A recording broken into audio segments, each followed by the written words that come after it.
Hello everyone, today we are going to solve question number 4.23 from Fundamental of Electric Circuit by Alexandra and Sedico. The question is that we have to calculate the power absorbed by this resistance using source transformation. Again source transformation का question है, तो मैं सबसे पहले यहाँ पर source transform करूँगा इस वाली को।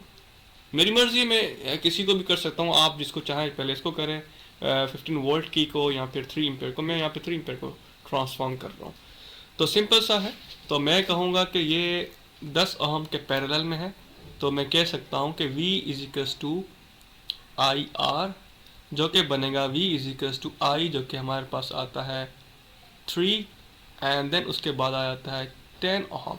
तो हमारे पास V इजिकल्स टू हमारे पास मिल जाएगा 30 वोल्ट, जो कि सोर्स ट्रांसफॉर्म होगी करंट वाली। तो मैं इसकी डायरेक्शन ये बना सकता हूँ, क्योंकि डायरेक्शन की वजह से पॉजिटिव ऊपर आएगा, नेगेटिव नीचे आएगा।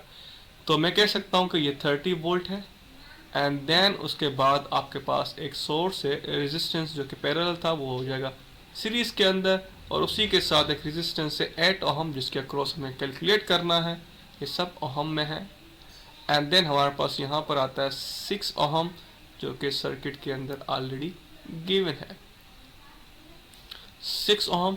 एंड देन हमारे पास एक रेजिस्टेंस आता है जो कि सीरीज के अंदर 3 ओहम एंड देन हमारे पास आता है एक voltage source plus minus 15 volt and then हमारे पास कुछ इस तरह की कंडीशन बनती है सर्किट की।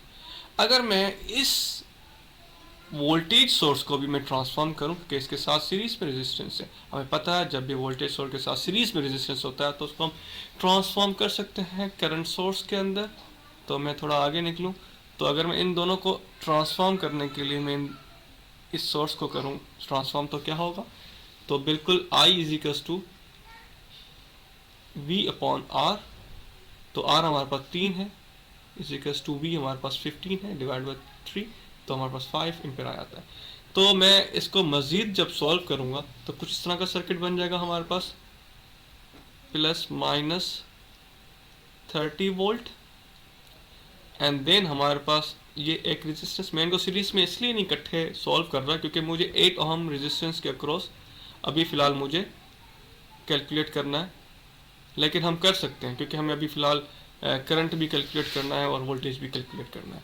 तो मैं कह सकता हूँ कि ये हमारे पास 10 ओहम है एंड देन हमारे पास ये कुछ इस तरह से एक 6 ओहम का रेजिस्टेंस आ रहा है, और जब हम इसको सोर्स ट्रांसफॉर्म करते हैं तो हमारे पास कुछ ये कंडीशन बनती है जो कि 3 ओहम एंड देन उसके बाद आपके पास आ रहा है यहाँ पर करंट सोर्स आ रही है कुछ इस तरह की, ये कुछ इस तरह की करंट सोर्स जो कि हमारे पास 3 एम्पेयर सॉरी। तो जब हम इन दोनों को सीरीज में सॉल्व करेंगे तो हमारे पास 2 ओहम मिलेंगी। तो हम कह सकते हैं plus minus 30 volt and then उसके बाद हम कह सकते हैं कि ये हमारे पास आ जाता है 18 ओहम, क्योंकि ये दोनों सीरीज में थे। एंड देन पैरेलल सॉल्व करने के बाद हमारे पास कुछ ये कंडीशन मिलती है, हमारे पास 2 ओहम और उसके बाद हमारे पास एक कंडीशन मिलती है 3 एम्पेयर। तो मैं कह सकता हूँ एक करंट की अगर मैं डायरेक्शंस लगाऊँ, मैं यहाँ पे नोडल एनालिसिस लगा देता हूँ, वोल्टेज कैलकुलेट करते नोड के क्रॉस, और मैं एक करंट की डायरेक्शन ये देता हूँ जिसको मैं I1 का नाम दे रहा हूँ, एक डायरेक्शन ये है जिसको मैं I2 का नाम दे देता हूँ, और एक डायरेक्शन जो कि हमारे पास ये है जिसको मैं I3 का नाम दे देता हूँ। मैं नोडल एनालिसिस के अगर को यूज़ करते हुए वोल्टेज जब कैलकुलेट करूँगा तो यहाँ पे जो वोल्टेज होंगे वही वोल्टेज आपके क्या कहते हैं इसका इन दोनों का 30 और V का नोडल के वोल्टेज का जो सब्ट्रैक्शन होगी वो आपका 18 ओहम के अक्रॉस हो रहा होगा। तो खैर हम आगे मज़ीद सॉल्व करते हैं। तो जब हम इस पर नोडल एनालिसिस लगाएंगे तो हम कह सकते हैं कि I1 plus I3 is equals to I2 के बराबर है, sum of all entering and leaving current is equals to 0। तो मैं उस तरफ ले गया तो ये इस तरह की कुछ कंडीशन बनेगी। तो मैं कह सकता हूँ कि I1 हमारे पास क्या है, I1 में कह सकता हूँ कि ये -30 वोल्टेज यहाँ से हाई टू लो की तरफ जा रहा है। तो मैं कह सकता हूँ कि -30 वोल्ट -V। देखें ये पॉजिटिव इसलिए है क्योंकि यहाँ से इसकी तरफ करंट आ रहा है, वोल्टेज आ रहा है, यहाँ से high potential to low potential की तरफ जा रहा है। इसका मतलब ये है कि ये जो नोड के क्रॉस वोल्टेज होगा वो लो पोटेंशियल होगा एज कम्पेयर टू 30 वोल्ट।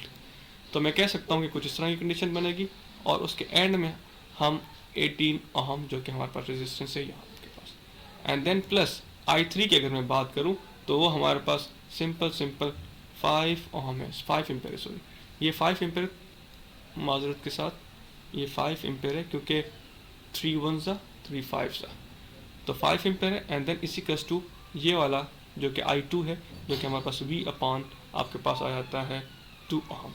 तो जब हम इसको सिंप्लीफाई करेंगे, मज़ीद इसको जब हम सिंपल करेंगे, मैं थोड़ा बोर्ड को आगे ले आता हूँ, जब मज़ीद इसको सिंप्लीफाई करेंगे तो हमारे पास कुछ वोल्टेज मिलेगा V इजिकल्स टू 12 वोल्ट। ठीक है जनाब। उसके बाद हमें देखना है I कैलकुलेट करना है, जो कि हमें I कैलकुलेट करना है 8 ओहम के अक्रॉस, तभी तो हमें पावर मिलेगा। इसके अक्रॉस पावर क्या है वो हमें कैलकुलेट करना है।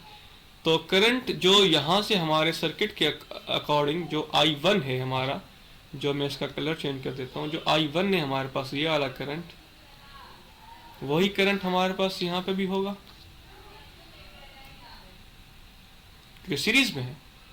अगर मैं 18 ओहम रेजिस्टेंस को सेग्रीगेट कर दूं यहाँ पर इस कंडीशन में डालूं तो वही सेम बात होगी। तो सेम करंट 8 और 10 एम्पेयर के अक्रॉस फ्लो कर रहा होगा। तो मैं कह सकता हूँ कि I1 जो हमारे पास है, I1 जो हमारे पास है वो बनता है 30 -V अपॉन 18। देखें ये ऑलरेडी मैंने यहाँ पुट किया हुआ है, ये जो यहाँ वैल्यूज पुट की हुई हैं, मैं I1 की वैल्यू पुट की हुई है तो वो यहाँ पे रख दी मैंने। I1 हमारे पास फिर कैलकुलेट होके आएगा I1 इजिकल्स टू 30 माइनस जो कि वोल्टेज 12 ऑलरेडी हमने कैलकुलेट किया हुआ है, ये रहा नोड का voltage, and then divide by 18। तो हमारे पास I हमें कैलकुलेटेड होके मिलेगा, I इजिकल्स टू हमें मिलता है 1 एम्पेयर्स। ठीक है, हमें पावर कैलकुलेट किसके अक्रॉस करना है, 8 ओहम की रेजिस्टेंस ये। तो हम कह सकते हैं कि पावर कैलकुलेशन का फॉर्मूला सिंपल है, वो जो कि equals to P equals to I square R, then P equals to I हमारे पास 1 है, स्क्वायर हो जाएगा, एंड R आपके पास 8 ओम है, then P equals to 8 volt. ये वो पावर है जो कि 8 ओम का रेजिस्टेंस है जो कि हमारे पास यहाँ पर है, इस सर्किट के अंदर डेसिपेट करेगा या फिर ऑब्जॉर्ब करेगा पावर। मैं उम्मीद करता हूँ ये सवाल समझ में आया होगा। अगर कोई भी सवाल हो कमेंट बॉक्स में कमेंट करें, होपफुली इसका आंसर दे दीजिएगा।